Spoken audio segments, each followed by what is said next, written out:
Buenos días, hermanos.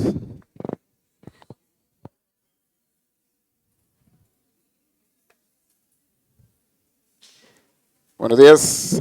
Gracias al Señor por este hermoso domingo que nos permite venir y congregarnos como cuerpo de Cristo y poder cantarle alabanzas, exaltar su nombre, tener comunión entre los hermanos y estudiar su palabra. Eso es la esencia en sí de lo que la iglesia debe hacer. En Hechos nos dice que la iglesia primitiva se enfocaba en esas cosas, en la comunión entre los hermanos, en la doctrina de los apóstoles, el partimiento del pan y las oraciones. Entonces estamos haciendo justo lo que el Señor le agrada y lo que fue su intención para su iglesia. Vamos a retomar en el estudio de Mateo. Hoy arrancamos en el capítulo 12, versículo 15. Ya hemos cubierto los primeros 14 versículos. Mateo 12, versículo 15. A manera de recordatorio, contexto, recordemos que el Señor se encontraba en Capernaum y lo primero que vimos con Daniel en este capítulo fue que los discípulos pasaron por un sembradío y empezaron a recoger espigas, frotarlas con las manos y se comían los granitos de las espigas.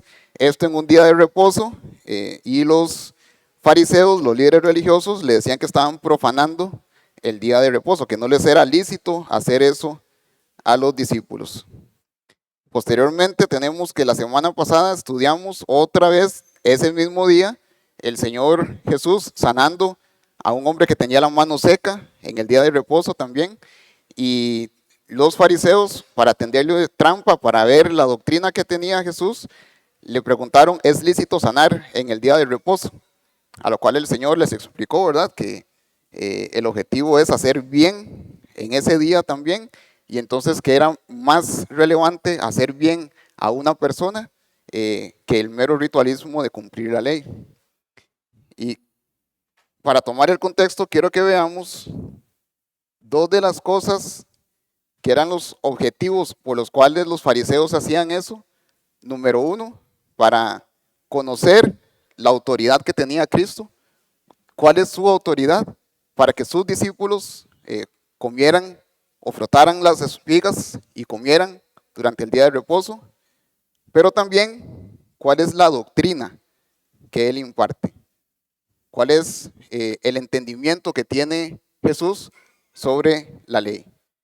Y esas dos cosas recurrentemente es el trasfondo de por qué los fariseos, los líderes religiosos, cuestionaban a Jesús sobre su autoridad y sobre su doctrina.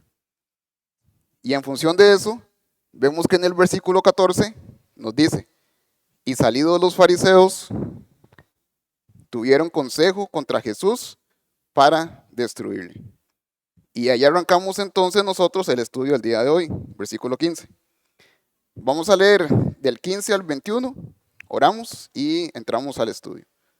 Mateo capítulo 12, versículo 15 dice así, sabiendo esto Jesús se apartó de allí y le siguió mucha gente y sanaba a todos. Y les encargaba rigurosamente que no lo descubriesen, para que se cumpliese lo dicho por el profeta Isaías cuando dijo, he aquí mi siervo, a quien he escogido, mi amado, en quien se agrada mi alma, pondré mi espíritu sobre él, y a los gentiles anunciará juicio. No contenderá ni voceará, ni nadie oirá en las calles su voz, la caña cascada no quebrará, y el pábilo que humea no apagará, hasta que saque a victoria el juicio, y en su nombre esperarán los gentiles. Oremos. Padre de la gloria, te damos infinitas gracias por darnos la oportunidad de estudiar tu palabra el día de hoy, entendiendo, Señor, que no hay mejor alimento para el alma, para nuestro ser, para crecer espiritualmente, para conocerte, Señor, para entender cuál es tu voluntad para nosotros, para conocernos nosotros más, Señor Dios. No hay nada mejor que tu palabra, Padre Santo. Has provisto, Señor, alimento del cielo. Tu palabra dice, Señor, que no solo de pan vivirá el hombre, sino que de toda palabra que emana de Jehová. Aliméntanos el día de hoy, Señor. Que seas tú hablando, Señor. gracias te doy por darme la oportunidad de compartir el mensaje, Señor Dios, y de acuerdo a lo que tú has puesto en mi corazón, eh, te pido que me permitas transmitirlo de manera apropiada para que sea tu nombre exaltado, Señor Dios, que sea un simple transmisor del mensaje que tú tienes para nosotros. En el nombre de Cristo Jesús. Amén. Quiero que vean que el texto inicia diciendo, sabiendo esto Jesús. Otras versiones lo traducen como, pero Jesús sabía lo que ellos tenían en mente. Todos los acontecimientos en la vida de Jesús, todo lo que a él pasaba, todo lo que le sucedía, todo lo que le decían, las persecuciones a las cuales se enfrentó Jesús, quiero que sepan que Jesús tenía pleno conocimiento de ello. No solo eso, sino que él también sabía quiénes le iban a recibir y quiénes le iban a rechazar. Además, Jesús también sabía lo que estaba en el corazón de todos los hombres.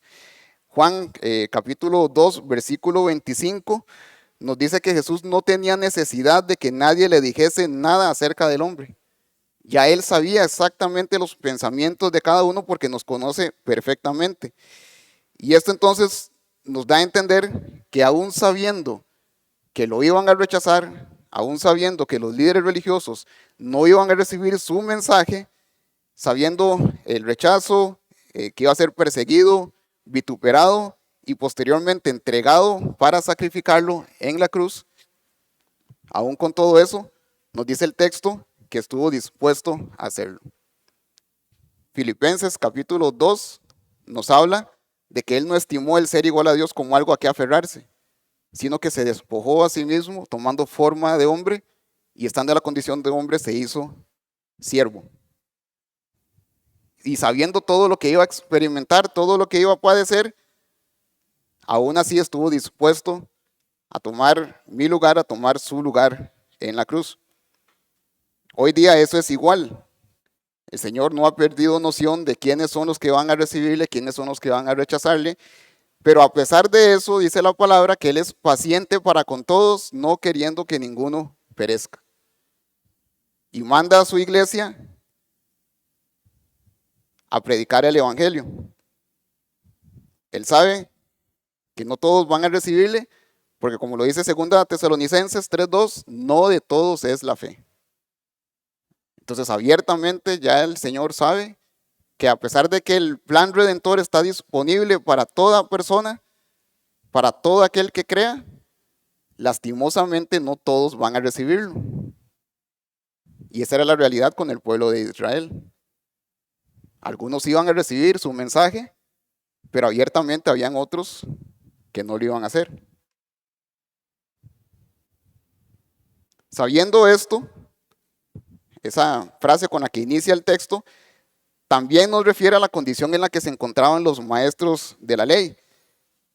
Porque recordemos que los versículos anteriores nos hablan de que ellos empezaron a confabular para ver de qué manera podían silenciar a Jesús. No necesariamente porque estuviera haciendo algo que fuera pecado, no necesariamente porque estuviera blasfemando el nombre de Jehová, no necesariamente porque estuviera transgrediendo la ley. De hecho, Jesús en algunos pasajes lo vemos que les dicen, ¿quién de ustedes me refuta de pecado? ¿Quién de ustedes puede a mí convencerme de que he pecado? A lo cual todos se quedaron callados.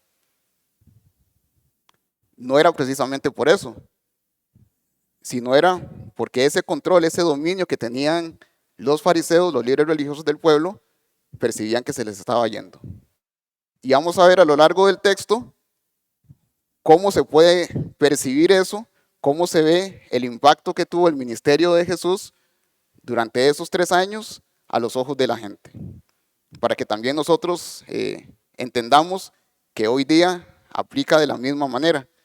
Hoy día también hay personas que van a creer en Él, hay personas que van a querer estar ahí, pero hay personas que lo van a recibir, que van a poner su corazón, su esperanza en Cristo, y van a haber otros que van a rechazarlo abiertamente. Notemos que los fariseos y líderes religiosos sabían el poder que Jesús mostraba y su autoridad y señales, y no había forma en la que ellos dijeran que lo que Jesús hacía no podía provenir de Dios.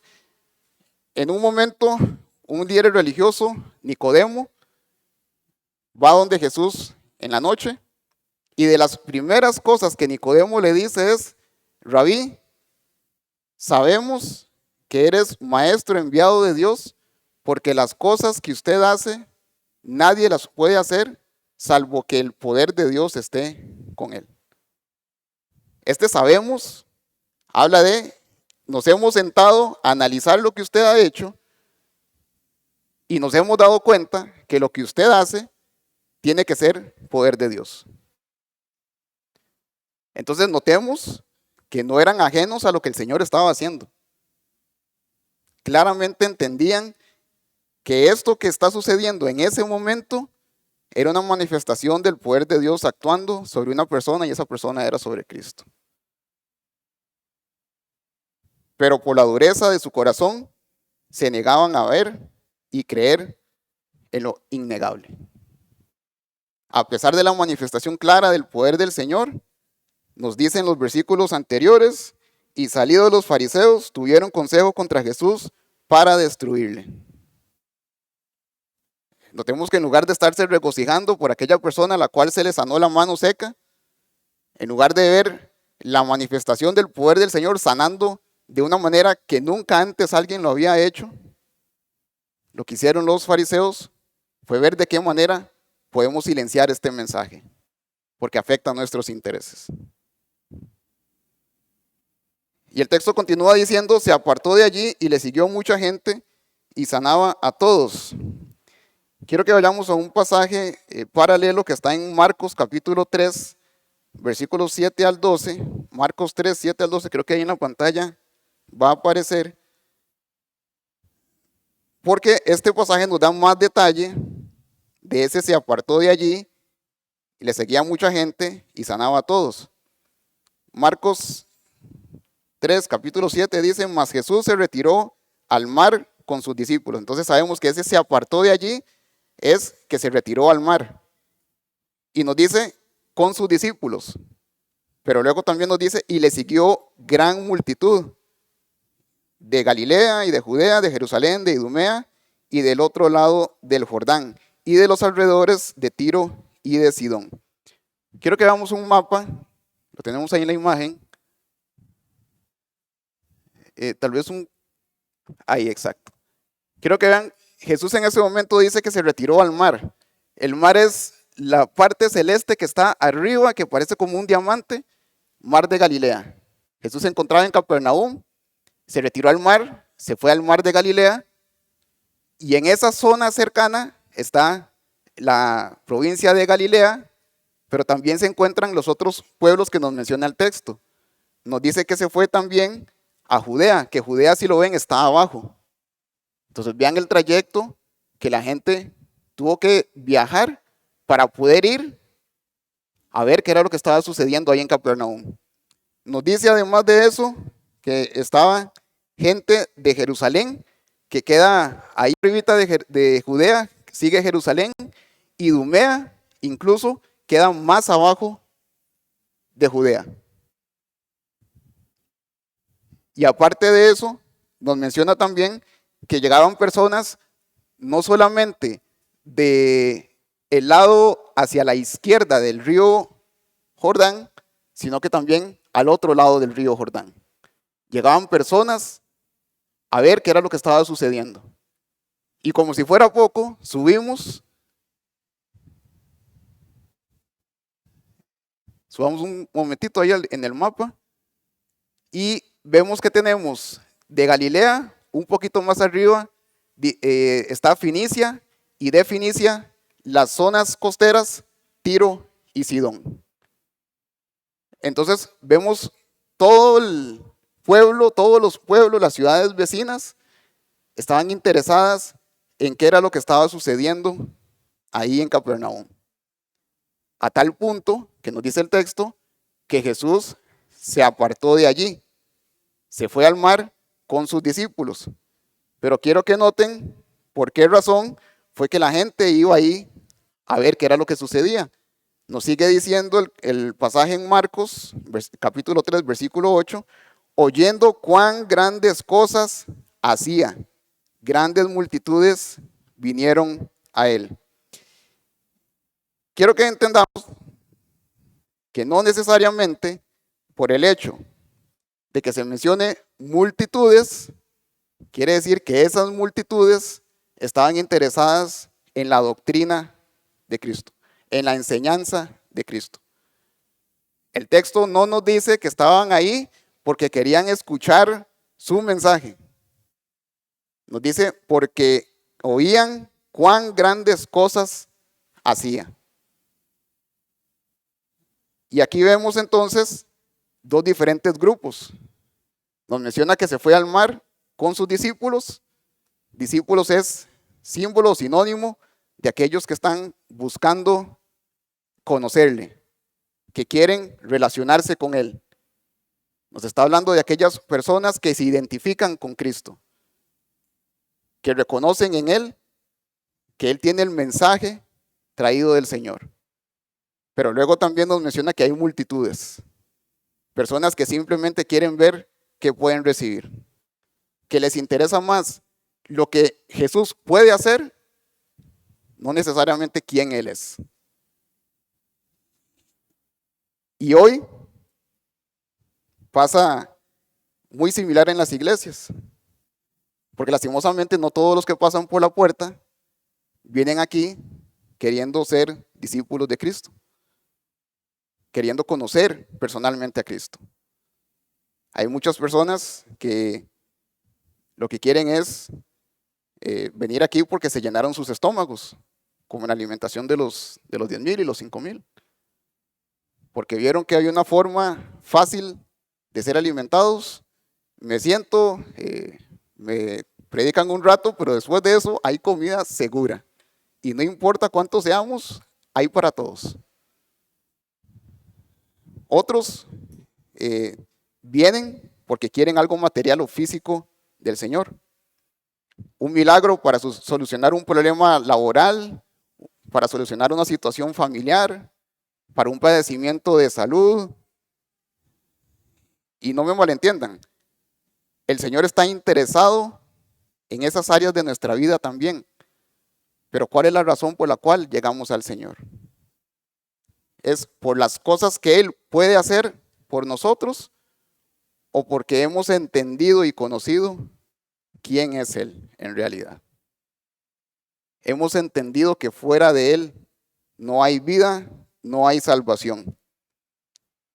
Entonces algunos llegan también simplemente para cumplir, porque no me quedaba de otra, tenía que venir para que no me critiquen en la casa, entonces vengo, pero en realidad no estoy identificándome con Cristo, no estoy poniendo atención, no me interesa ser un discípulo de Cristo, porque eso implica cambio de vida, eso implica en muchos casos, como lo vemos en la palabra, rechazo del mundo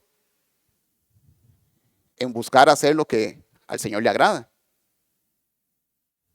Y entonces solo aquellos que al igual que Pedro reconocen que no hay nadie más en quien acudir, porque solo Cristo tiene palabras de vida eterna, es aquellos que son de verdad transformados, no en lo externo, no en el trabajo, no en la situación familiar, no en la salud, sino que son transformados primeramente en el problema del pecado, de la muerte espiritual.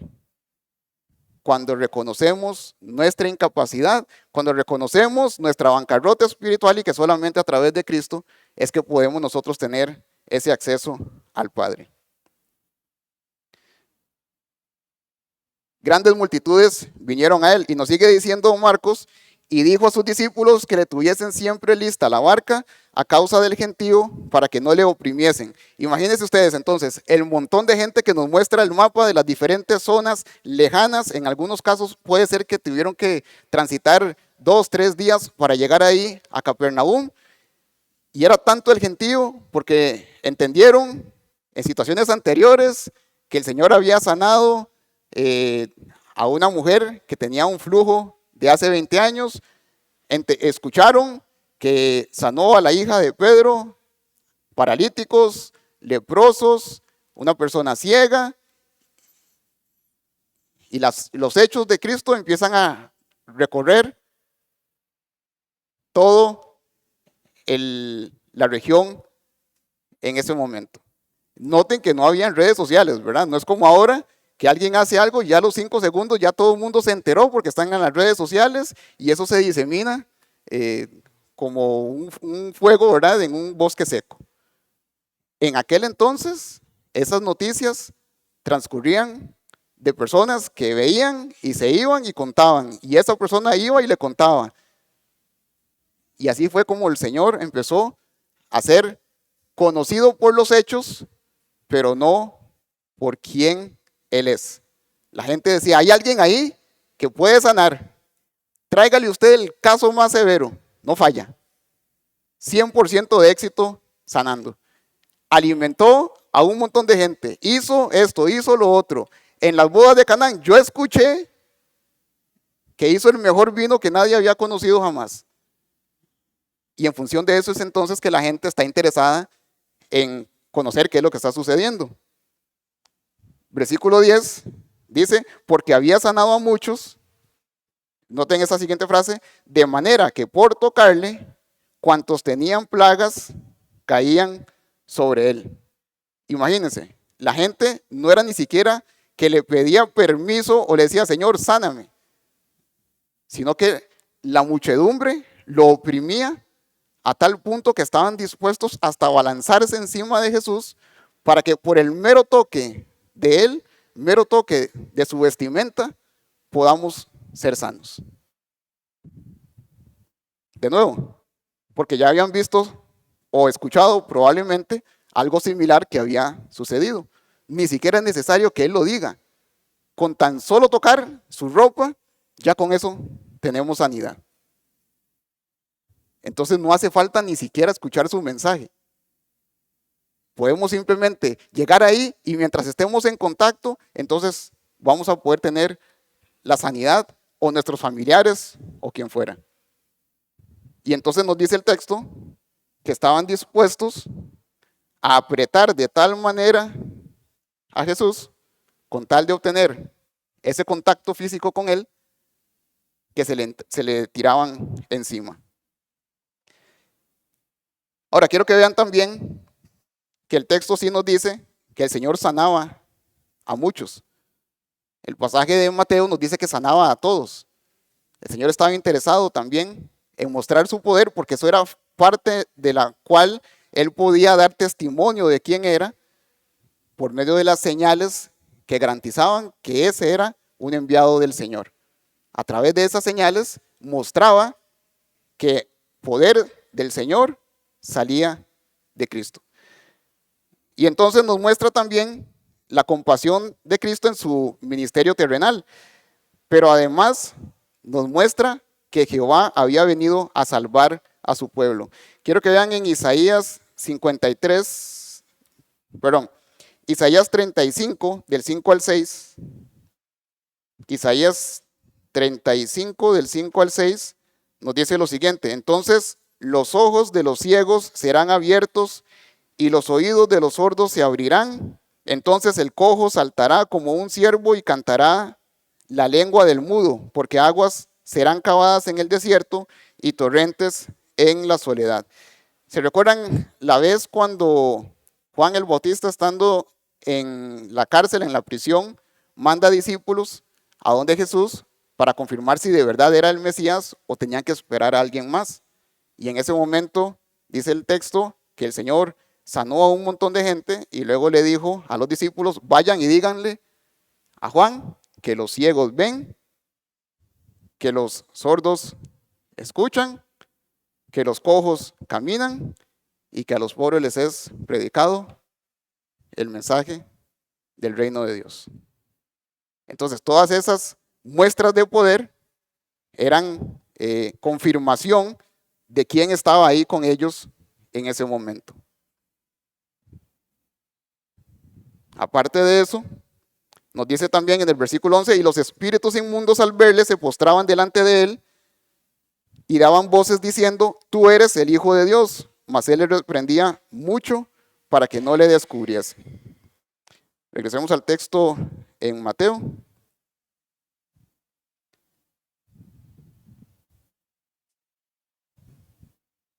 Entonces, sabía el Señor la intención de los fariseos.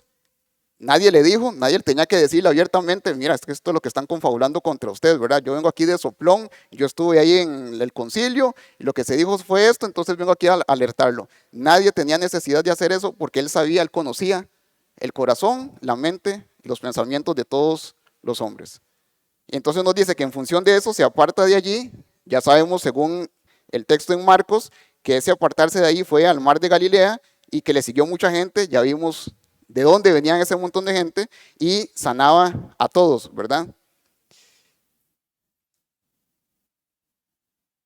Y luego nos dice el versículo 16, y les encargaba rigurosamente que no le descubriesen, que es similar a lo que dice el libro de Marcos. Quiero hacer un paréntesis aquí, porque algo que me llama mucho la atención es que quizás uno podría llegar y comparar y decir, qué raro, pero es que yo veo que el Señor tenía efectividad al 100% en aquel entonces sanando, pero hoy en día quizás no lo vemos de esa manera tan visible, ¿verdad? Tan notoria. Y entonces uno podría llegar y decir, bueno, ¿será que el poder del Señor se apagó? Solo fue efectivo en aquel entonces y ya ahorita no es efectivo. El texto nos dice, trajeron mariachi. El texto nos dice que todo eso sucede para que se cumpla lo dicho por el profeta. En aquel entonces, las sanidades que el Señor hacía, las hacía con el propósito de mostrar su poder, de glorificar a Dios, de que la gente pudiera saber quién es Él. Entonces, en 100% de los casos, su poder actuando es muestra de su bondad. Pero también hoy día el Señor sana. Y en las ocasiones donde vemos que el Señor actúe en la vida de las personas para sanar, para quitar esa enfermedad, es porque va de acuerdo a su voluntad, va de acuerdo a su propósito, porque es bajo el plan del Señor, ya sea para enseñarnos a nosotros algo, ya sea para que conozcamos algo de Él, ya sea para que mostremos a los demás el poder del Señor actuando en nuestra vida o en la vida de nuestros familiares, pero sucede de la misma manera. No es una sanación antojadiza, no es una sanación de, porque me está molestando mucho voy a sanar, sino que es de acuerdo al plan perfecto y divino del Señor. Entonces eso quiere decir que si no sano es porque el Señor no me ama, no, porque Él también ha provisto su gracia. 3 veces rogó Pablo para que le quitaran un aguijón en la carne, según algunos comentaristas y estudiosos de la ley, de la palabra, nos dice que ese aguijón pudo haber sido una enfermedad en los ojos, que seguramente era ciego. Y el Señor le dice a Pablo, bástate mi gracia. Porque a pesar de esa debilidad física que usted tiene, yo aún así puedo perfeccionarme en usted. Mi poder se puede perfeccionar, puede llegar a la máxima expresión en usted. Entonces, a pesar de que ahorita quizás estemos batallando con alguna enfermedad y hemos orado al Señor, el Señor no es que se está olvidando de nosotros. No es que el poder del Señor ya no está activo como estaba en aquel entonces. En un momento, cuando el Señor nos llame a su presencia, Él promete que va a darnos un cuerpo libre y ajeno a los padecimientos físicos que tenemos hoy día, a todo aquello que nos aqueja. Pero mientras tanto, el Señor nos pide que confiemos en Él y que esa confianza esté puesta en que ya sea en la sanidad o en la enfermedad, primero Él me sigue amando tal cual. Porque Él envió a su Hijo no para que si yo estoy sano, entonces pueda ser salvo, sino que a pesar de las aflicciones de mi cuerpo, Él me sigue amando y me muestra su favor. Pero también porque Él nos garantiza que su gracia es suficiente para sostenernos, para darnos ese impulso que necesitamos para sobrellevar las aflicciones, esas leves aflicciones, como lo dice la Escritura, y de esa manera entonces glorificar a nuestro Padre que está en los cielos. Entonces, como lo vimos anteriormente, Jesús sabía lo que había en el corazón de ellos, pero aún así decide no mostrarse abiertamente y no proclamar a las tribunas, corónenme como rey porque ya he venido, ¿verdad? Juan 6:15 nos dice que después de el milagro de la alimentación de los 5,000 personas, nos dice que la respuesta de la muchedumbre, de la multitud, de nuevo, que estaba ahí, fue de apoderarse de él y hacerle rey a la fuerza. Entonces imagínense, les dijo rigurosamente que no lo descubriesen, era porque Jesús actuaba de acuerdo a los tiempos y el plan del Padre. Y no era el tiempo todavía de hacer esa proclamación abiertamente. Y una de las razones es por lo que vemos cómo reaccionaba la gente, porque la gente estaba interesada en lo que el Señor podía hacer y no necesariamente porque habían conocido quién era Él. A esa falta de conocimiento, entonces no era indicado, no era el momento ahorita para manifestarse abiertamente. Entonces en muchas ocasiones vemos cómo el Señor hace un milagro de sanidad, viene la muchedumbre y lo que Él hace es irse al monte o irse al mar y estar con aquellos que sí están interesados en su doctrina, en su mensaje, porque todavía no era el tiempo de manifestarse abiertamente. Entonces habían muchos que llegaban no por su doctrina o porque creyesen en Él como Salvador, sino por los milagros que Él podía realizar. Y lo otro también que nos dice Marcos es que habían incluso demonios que decían abiertamente, sabemos quién eres, tú eres el Hijo de Dios. Entonces imagínense también ustedes qué propaganda más poco apropiada que el enemigo esté diciendo quién es usted, que el enemigo esté proclamando este es el Hijo de Dios. Entonces claramente eso hubiera sido ejemplo, o hubiera sido carne de cañón para que los fariseos dijeran los demonios están proclamando quién es Él. Entonces este tiene que ser del enemigo porque nos viene a enredar. Versículo 17 nos dice la razón por la cual Él entonces rigurosamente les dice que no lo descubran. Dice, para que se cumpliese lo dicho por el profeta Isaías. Quiero que noten que esta profecía está en Isaías capítulo 42, ya más adelante vamos a ver ciertas partes de esa profecía, pero esto se escribió 700 años antes de que Jesús entrara en escena físicamente.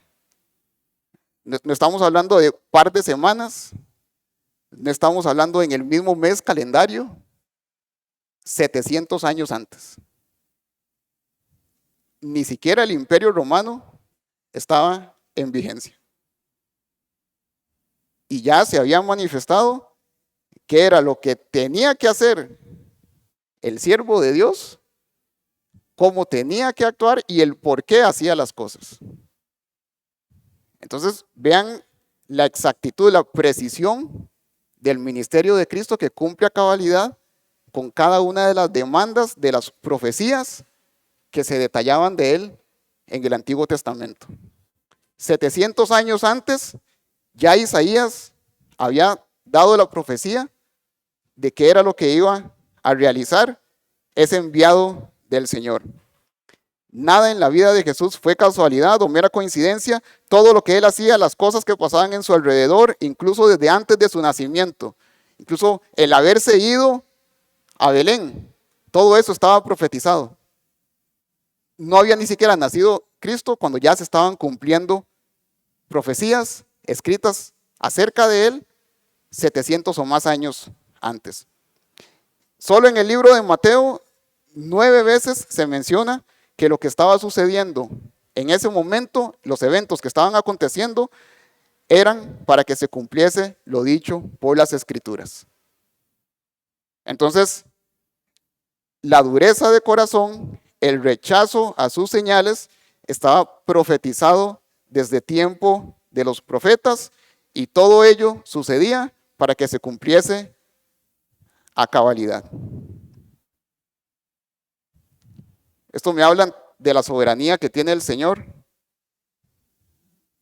la precisión, la exactitud que tiene el Señor, no solamente de decir qué va a suceder, sino de asegurarse de que se lleve a cabo tal cual es su propósito y según su voluntad.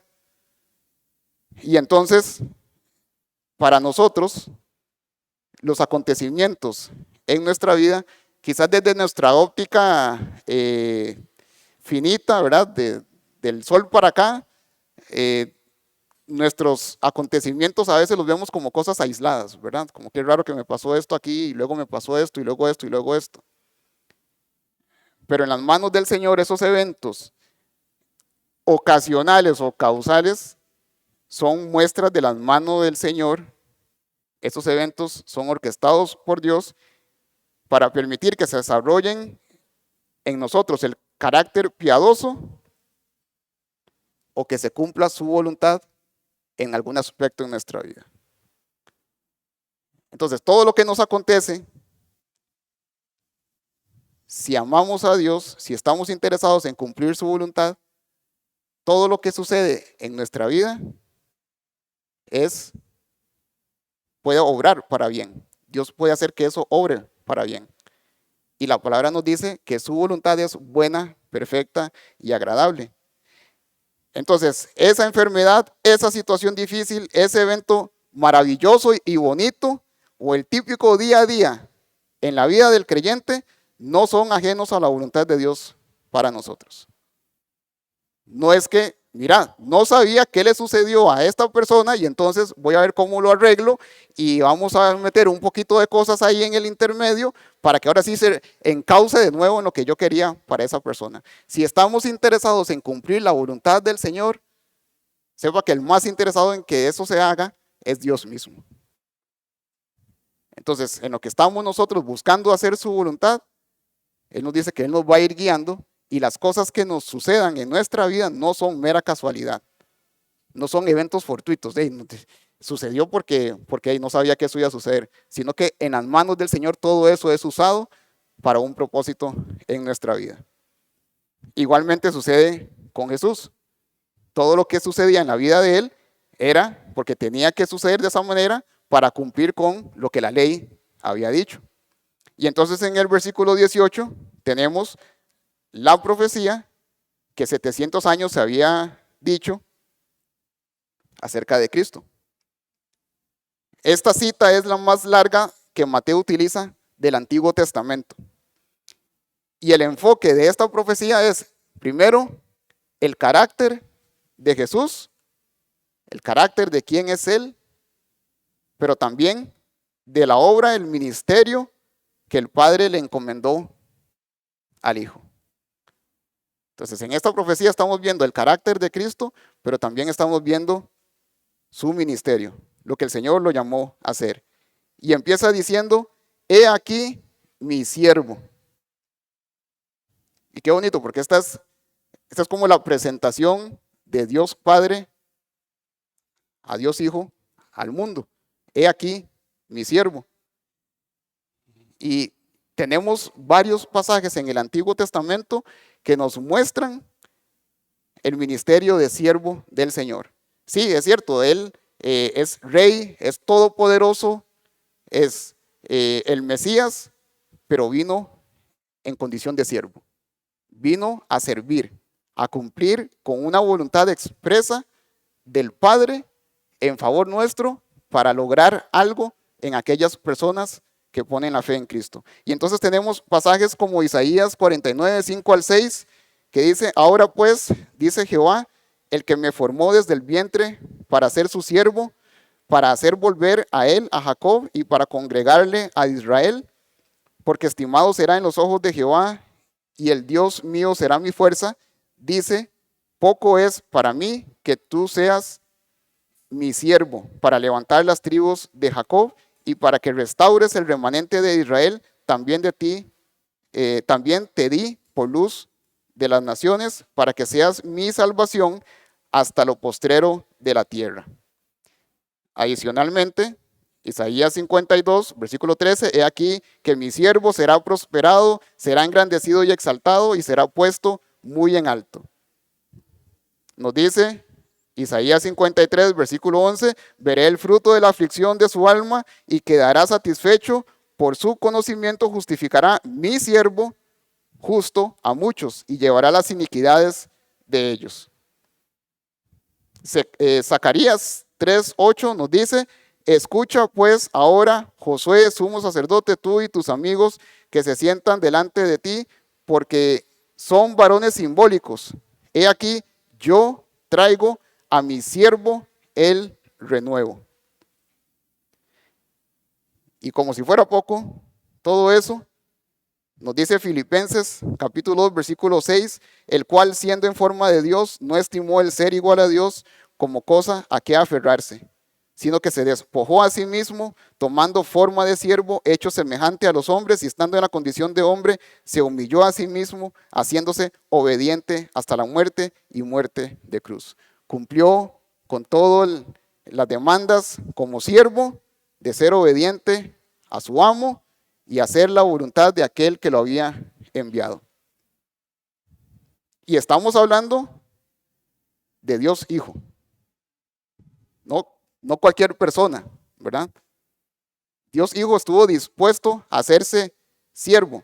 En su primera venida lo vemos como el siervo de Dios, humilde y manso. ¿De qué manera nació Jesús? ¿A dónde nació Jesús? ¿Bajo qué condiciones? Pero luego también lo vemos que hace la entrada triunfal a Jerusalén, no sobre un corcel, no sobre un caballo blanco, con ropas majestuosas, lo hace sobre un asno, mostrando esa condición de siervo. Pero en su próxima venida, ahí sí le verán como el rey, para gobernar, para ejercer su justicia sobre la tierra, para liderar su ejército y traer juicio a las naciones. Esa actitud de siervo que nos menciona el texto, eso es ejemplo para nosotros. Porque si Cristo, siendo Dios mismo, no estimó el ser igual a Dios Padre como algo a que aferrarse, ¿cuánto menos nosotros entonces debemos estimar que somos gran cosa? Si Dios estuvo dispuesto a venir aquí y servir y darnos a nosotros ejemplo, porque la palabra nos dice, Jesús hablándole a sus discípulos, lo que yo he hecho es ejemplo a ustedes para que ustedes lo hagan entre ustedes también. Porque yo, siendo su maestro, le lavo los pies, eso es ejemplo para que ustedes no sientan que son gran cosa y no puedan lavarse los pies los unos a los otros.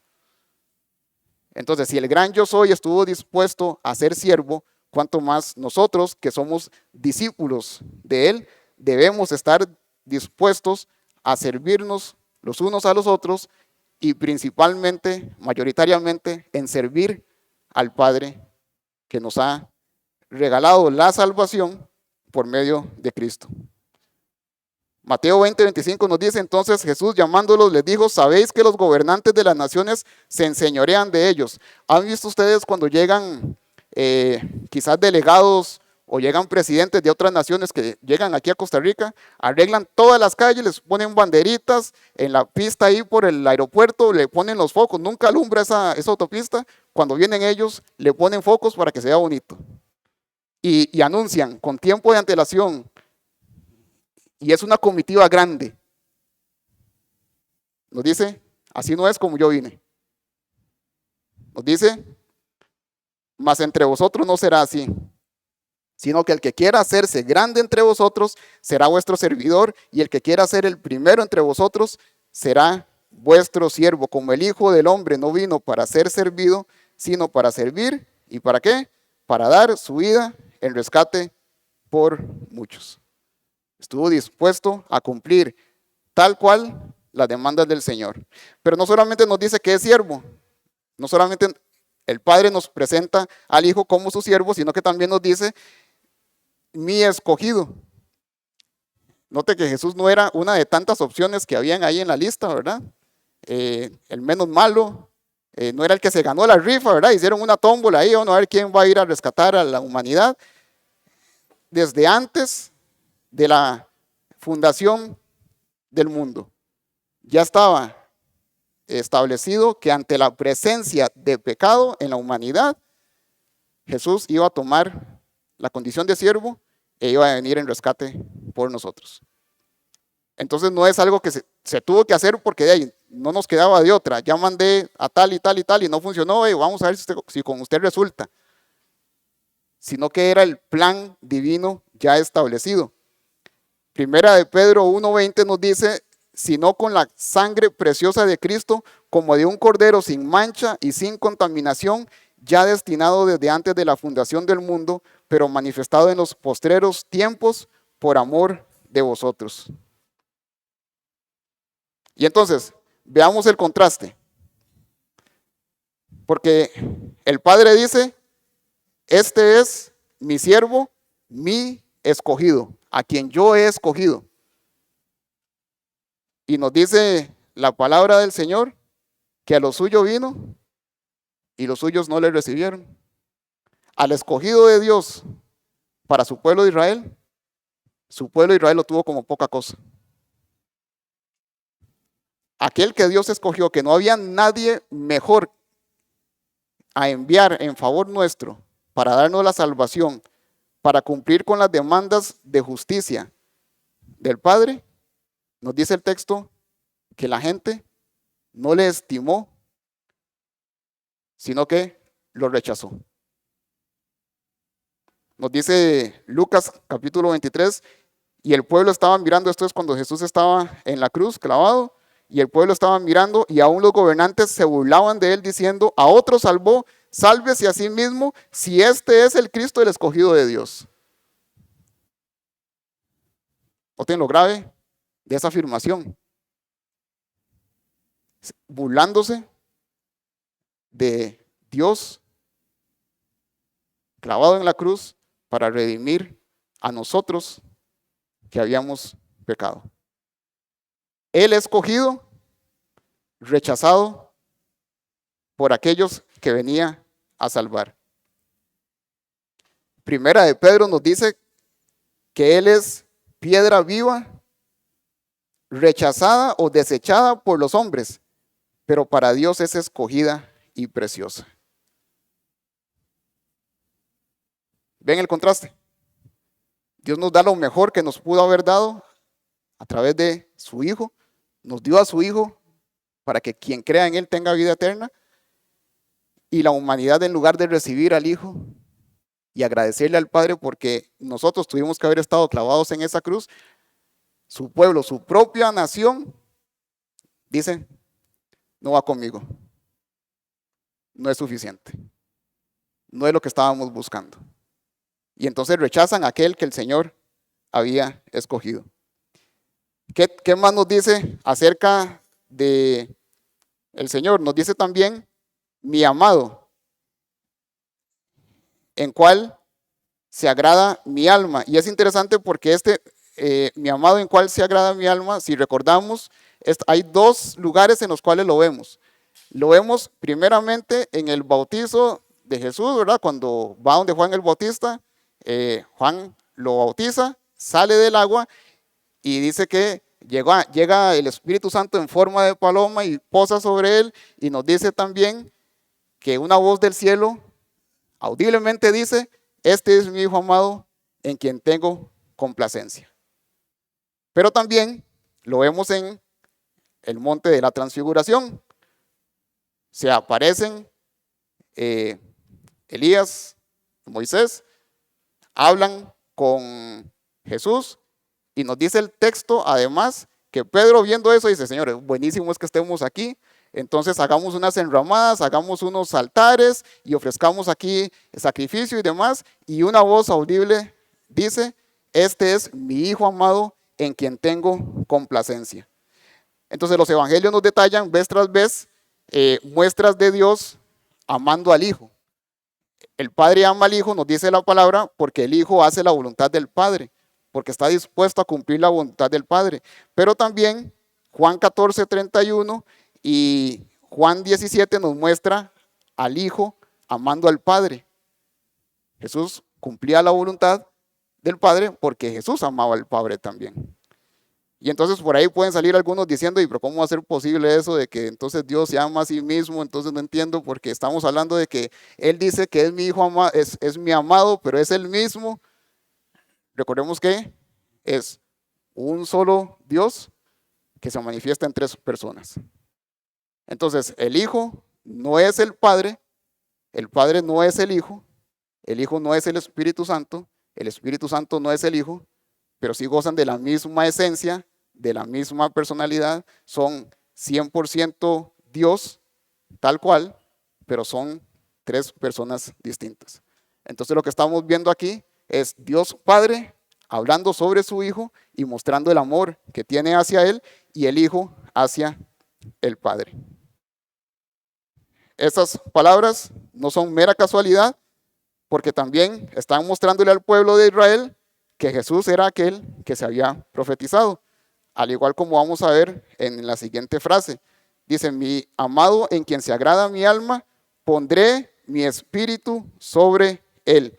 En el Antiguo Testamento tenemos varios ejemplos de veces en las cuales vemos cómo el Espíritu de Dios llenaba a una persona para una acción, para una labor en específico. Lo vemos con Saúl, cuando Samuel va a ungir a Saúl, dice que lo unge y el Espíritu del Señor posa sobre Saúl y entonces de ahí es nombrado rey sobre Israel. Lo vemos con David también, cuando va Samuel otra vez y unge a David. Lo vemos con Leví, cuando Moisés unge a Leví como sacerdote, mostrando al pueblo que este es el sacerdote que el Señor había escogido, el sumo sacerdote que el Señor había escogido para el pueblo. Entonces estaba dándole el poder necesario, la aprobación delante de la gente de que esta persona es nombrada por el Señor para hacer una labor en específico. Juan capítulo 1, versículo 30 nos menciona lo siguiente. Este es aquel de quien yo dije, después de mí viene un varón, el cual es antes de mí. Este es Juan el Bautista hablando, porque era primero que yo. Y yo no le conocía, mas para que fuese manifestado a Israel, por esto vine yo bautizando con agua. Versículo 32. También dio Juan testimonio diciendo, vi al Espíritu que descendía del cielo como paloma y permaneció sobre él, y yo no le conocía. No era que Juan sabía quién iba a ser el Mesías, pero dice, el que me envió, el Padre, a bautizar con agua, aquel me dijo, sobre quien veas descender el Espíritu y que permanece sobre él, ese es el que bautiza con el Espíritu Santo. Y yo le vi y he dado testimonio de que este es el Hijo de Dios. Entonces, nuevamente, eso que sucedió cuando Jesús salió del agua no fue mera casualidad. Era para manifestar que este es el enviado de Dios. La persona que Dios había enviado, profetizada 700 años antes para cumplir un propósito para el pueblo de Israel y para la humanidad. Entonces, podemos ir viendo cómo cada una de las profecías escritas sobre el Señor se cumplieron con el propósito de que nosotros podamos descansar y confiar en que el Señor había venido. Esa es la razón por la cual vemos ese tipo de manifestaciones. Ven por lo cual en el Antiguo Testamento se hacía el ungir a una persona y mostrar, este es el que Dios ha puesto para cumplir un propósito, porque tiempo después Eso iba a realizarse con Cristo a través de esa muestra del Espíritu Santo posando sobre él. Y ojo, no es que a partir de ahí llegó a ser Dios, ya él era Dios. Pero eso era necesariamente visible para que la gente supiera que el favor de Dios, el poder de Dios estaba actuando a través de esa persona que era Cristo. Entonces eso es, ¿quién es Cristo? Su carácter, siervo, escogido, amado, empoderado por el Señor para hacer una obra. Y nos dice, y a los gentiles anunciará juicio. No contenderá, ni voceará, ni nadie oirá en las calles su voz. ¿Han notado cómo el ministerio del Señor no se caracterizaba por ser muy pomposo, de muchos lujos, de manifestaciones, de ir y quememos y hagamos y derroquemos al Imperio Romano?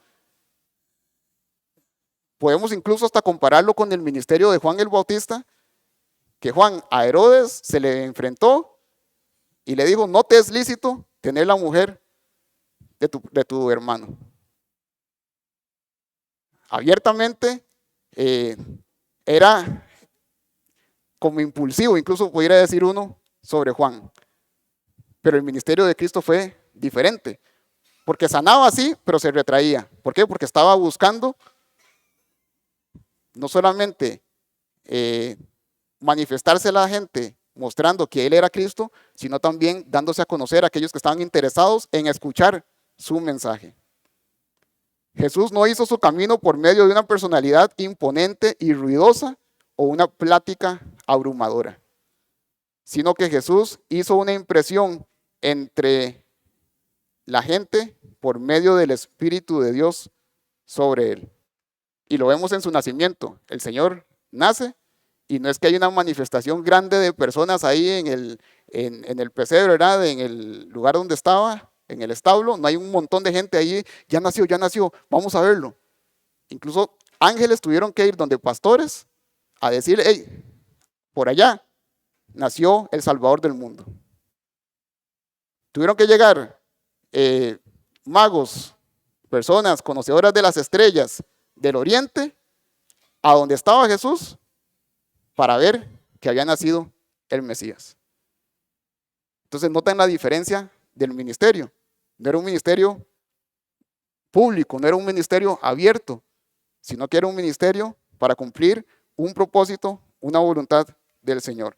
Y entonces nos dice,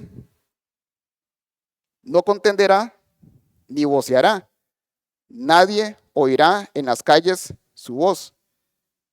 Quiero que vean que también nos muestra, la caña cascada no quebrará y el pábilo que humea no apagará.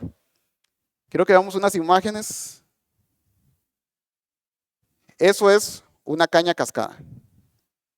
Entonces, si lo notan, es una rama que ha sido quebrada, pero no totalmente, todavía está guindando. Todavía está ahí, está débil, está frágil. Si uno es muy brusco con esa rama, rapidito se puede quebrar.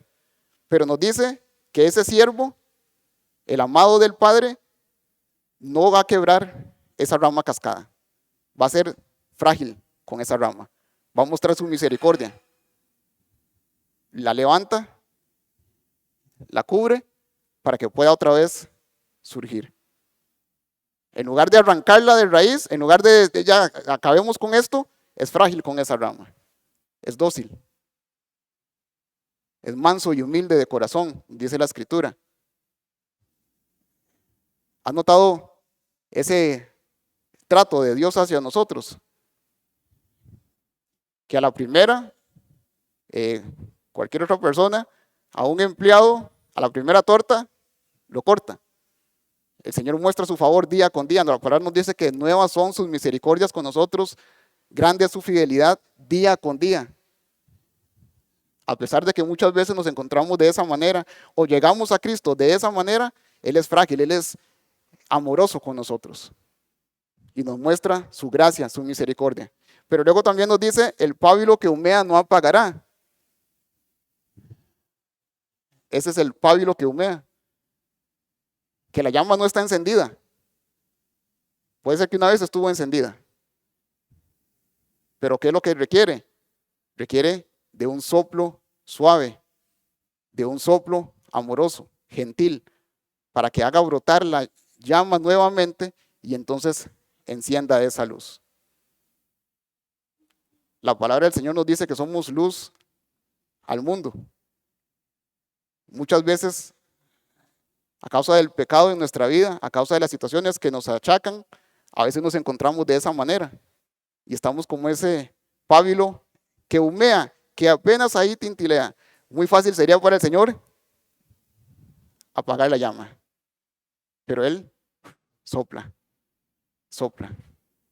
Dice la palabra que sopla en nosotros el Espíritu Santo para que tengamos vida. Nosotros que estábamos muertos en delitos y pecados, sopla aliento de vida en nosotros para que tengamos vida en Él y podamos entonces emitir esa luz que es el Espíritu del Señor trabajando en nosotros. Y nos dice que lo va a hacer hasta que saque a victoria el juicio.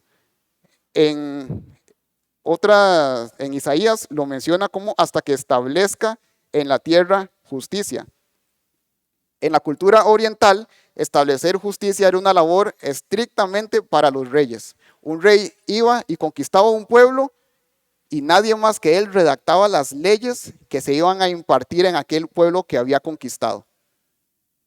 Entonces este siervo, también por eso vemos que la Biblia nos dice que es rey de reyes, porque nadie más que él puede impartir justicia sobre aquella nación que él ganó por medio de su soberanía, por medio de su sacrificio. En su primera venida, este término, sacar a justicia, se ve en que Jesús satisfizo todas las demandas de justicia del Padre, muriendo por nosotros. Entonces, si usted ha puesto la fe en Cristo, el Señor sacó a justicia a través de dándole a usted su justicia, otorgándole su justicia y tomando Él nuestra culpa. Pero en su segunda venida, esa expresión quiere decir que Él emitirá justicia, gobernará tal cual y mostrará cuál es la justicia que el mundo debía tener. Y eso lo hará durante el milenio.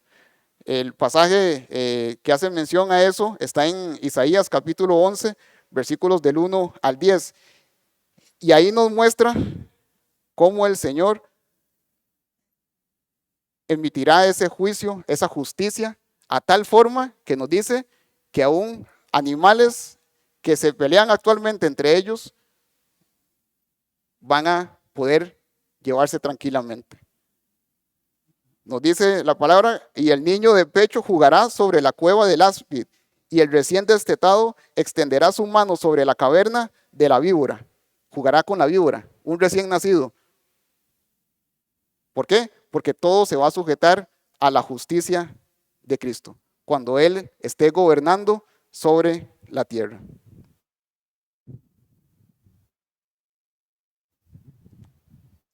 Y luego termina diciendo, versículo 21 de Mateo 12, y en su nombre esperarán los gentiles. Vemos que esta es la segunda vez en esta profecía que se menciona los gentiles. Y si nos remontamos a Génesis capítulo 12, desde ahí ya el Señor había establecido salvación para los gentiles.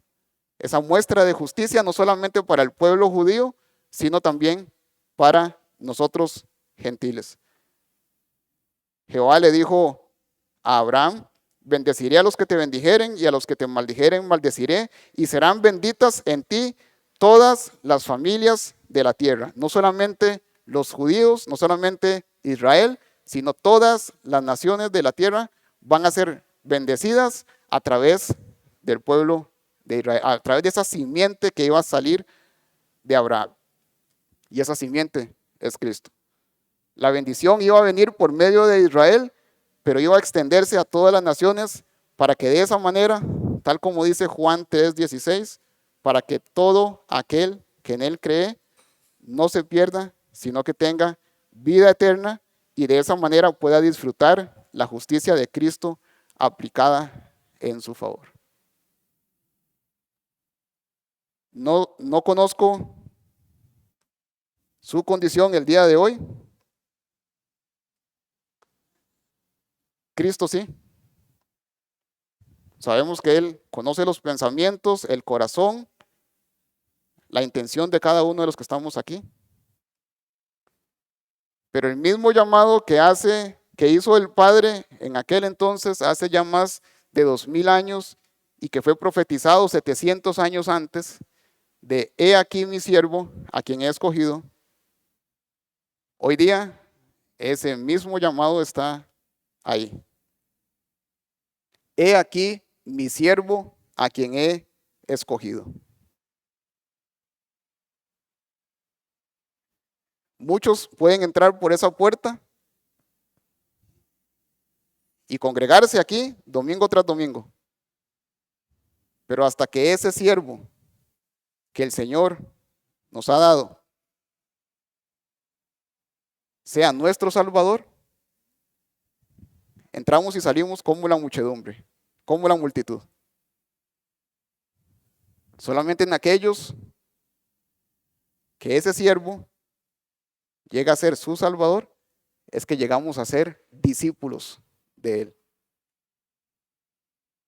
Entonces el llamado para nosotros el día de hoy es primero que entendamos que no es casualidad que estemos aquí, es voluntad del Señor, y Él, conociendo nuestros corazones, nos llama. Ya sea que seamos como esa caña cascada o como ese pábilo que humea, si hay situaciones en su vida que necesitan ser restauradas, quizás estamos lejos del Señor, el Señor nos llama a que regresemos. Él quiere sanar esa caña cascada, cubrirla y volver a brotar en ella fruto. Quizás se siente medio apagado, el Señor puede darte ese soplo plácido, amoroso, ese aliento, para que puedas levantarte y seguir cumpliendo su propósito para usted hasta que Él nos llame a su presencia. Dios quiera que no seamos como los fariseos o que seamos como la multitud, que estábamos solamente para recibir algo físico, para ver una manifestación de algo, para que se llenen nuestros estómagos, sino que estemos aquí porque el Señor, entendimos en Él de que no hay nadie más que tenga palabras de vida eterna, y que Él entonces nos muestre su favor, su gracia, y nos ayude a conocerle y crecer más en Él todos los días. Oremos.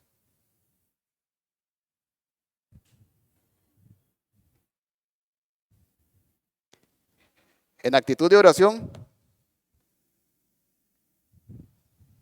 si hay alguna decisión que usted necesita tomar, no lo postergue. Hoy es el día de salvación, nos dice la Escritura. Hoy es el día que al Señor le ha agradado poder darnos salvación.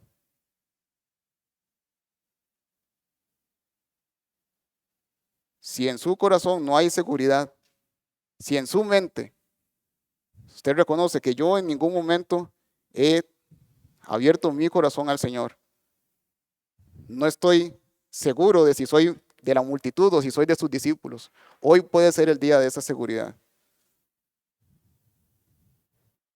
Y lo único que tiene que hacer es ahí sentado, clamar a Él, reconocer que es pecador y que solamente a través de este sacrificio santo, maravilloso que Él hizo, es que podemos llegar a tener ese perdón de pecados. Ahí donde usted está, dígale: Señor, reconozco mi pecado, reconozco mi bancarrota espiritual y entiendo que solamente a través de Cristo es que puedo tener perdón de pecados delante de ti y ser hecho una nueva criatura. Entra en mi corazón sáname, límpiame, otórgame la justicia de Cristo en mi favor para que pueda llegar a ser uno de tus hijos. Si esa es su petición el día de hoy, nos gustaría poder alegrarnos con usted. Atrás está Kenneth, que puede orar con usted, aclararle cualquier duda que pueda tener y ayudarlo también en entender y qué sigue después de esto, ahora que he recibido a Cristo en mi corazón. Si usted más bien se encuentra en el hecho de que yo sé que soy creyente, yo sé que Cristo mora en mi corazón, pero me siento como esa caña cascada, me siento como ese pábilo que humea. Clame al Señor, pídale su fortaleza, pídale ese aliento, ese soplo amoroso, apacible. Cristo pudo haber desbaratado a los fariseos, a la nación de Israel, inmediatamente con solo decirlo por cómo lo estaban tratando. Pero a pesar de, reconocía que ahí hay remanente. A pesar de, dice la palabra, que no vino a condenar, sino para que el mundo sea salvo por él. Y lo mismo sucede con nosotros. Está ahí dispuesto a darnos esa segunda, tercera, cuarta oportunidad. Porque ese es el Padre que tenemos. El que lo dio todo en favor nuestro para que nosotros podamos vivir la vida que le agrada a Él. La vida que le honra, la vida de un hijo suyo. Entonces clame a Él. Y está más que dispuesto en venir a nuestro favor. Padre Santo, gracias te damos por este tiempo. Te agradezco, Señor, por darme la oportunidad de compartir tu palabra. Guíanos, Padre de la gloria. Ayúdanos, Señor Dios, a tener ese corazón de siervo. Reconocer, Señor Dios, que no somos nada, que somos meros instrumentos tuyos, Padre Santo. Que si Cristo tuvo esa mentalidad, Señor Dios, cuánto más nosotros que somos sus discípulos, Señor Dios. Ruego por aquellas personas que tomaron alguna decisión el día de hoy, para que tú trabajes en sus vidas, dando convicción, dando seguridad, y que día con día, Señor Dios, nos permitas vivir esa vida que te agrada, esa voluntad tuya que es buena, perfecta y agradable. En el nombre de Cristo Jesús. Amén.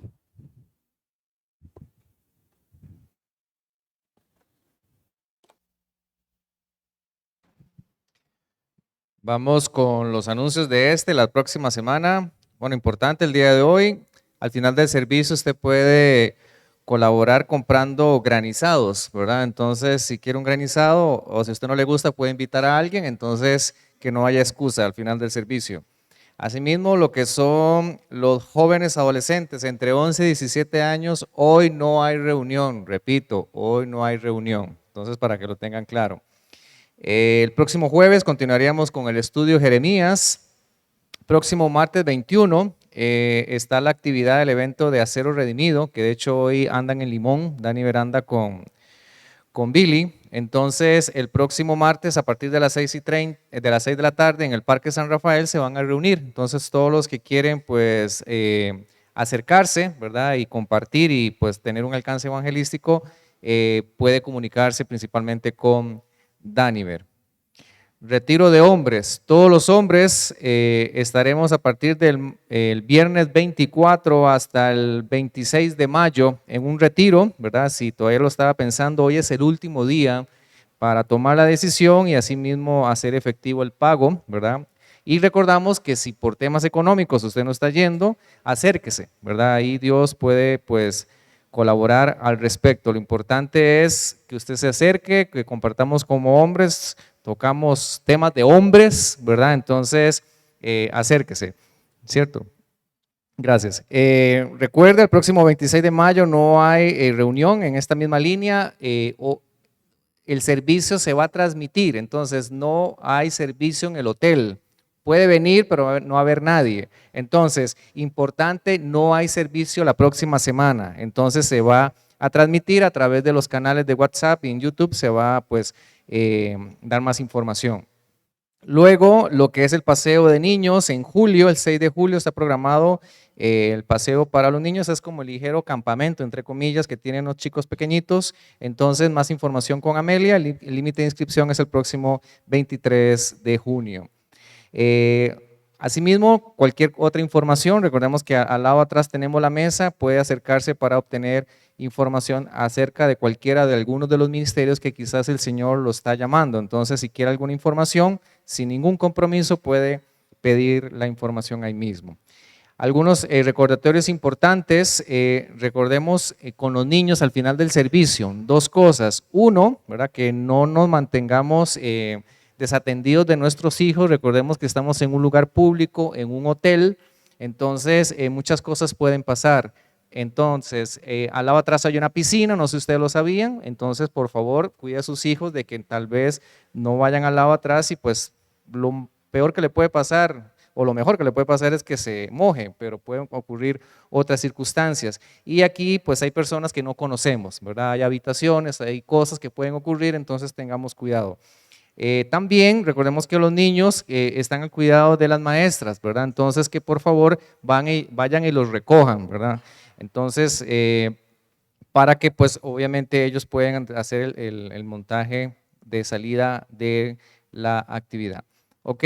Y luego tenemos nuevo número de la iglesia, que es el que ustedes están viendo en pantalla para comunicaciones y también para efectos del SIMPE móvil. Entonces, si usted está haciendo y pues continúa alabando al Señor por medio de sus ofrendas a través de SIMPE móvil, entonces el nuevo número es el que ustedes encuentran en pantalla. Se les recuerda a sí mismo, nosotros como iglesia no pedimos, nosotros recibimos. Uno de los medios es el mencionado, el SIMPE móvil. Está la forma tradicional también, al lado atrás en una cajita está un sobre y usted lo puede hacer efectivo. Y también está a través de las cuentas bancarias y a través de la página de internet calviricela.com en el botón de pagos a través de PayPal. ¿Listos? Ya para despedirnos, si gustan nos ponemos de pie para hacer el último canto.